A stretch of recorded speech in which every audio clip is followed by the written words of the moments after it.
300-მდე ოჯახს მივაწოდეთ ჰუმანიტარული დახმარება. დახმარება, რომელიც ხორციელდება უმაღლეს საბჭოს დეპუტატებისა და მისი აპარატის თანამშრომლების სახსრებიდან, პირადი სახსრებიდან.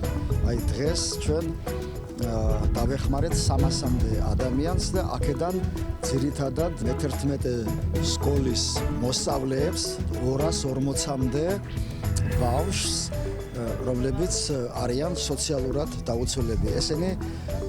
ესენი არიან აფხაზეთიდან დევნილები და ამავე დროს კიდევ სოციალურად დაუცველები.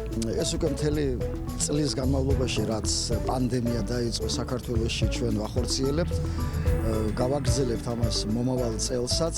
ზესტაფონში გახდით ქუთაისში.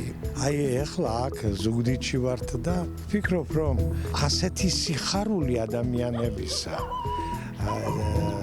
ძალიან მნიშვნელოვანია ყველა ჩვენთაგანისთვის და ღმერთმა სიხარული და სიგეთი არ მოაკლოს ამ ადამიანებს, რომლებსაც პირდაპირ უნდა ვთქვა, რომ ძალიან უჭირს და მეტია მათთვის გასაკეთებელი, რომ ეს ადამიანები თვითონ შეულობდნენ კურსს და შეექმნათ მათ იმის საშუალება, რომ მათ იმუშაონ და ამაში ჭირდება მათ ძალიან დიდი დახმარება. საბჭოს მიერ ჩატარებული ეს აქცია ძალიან მნიშვნელოვანია თითოეული აფხაზეთიდან დევნილი ადამიანისათვის, არათუ მარტო ჩემი სკოლის მასწავლებლებისათვის.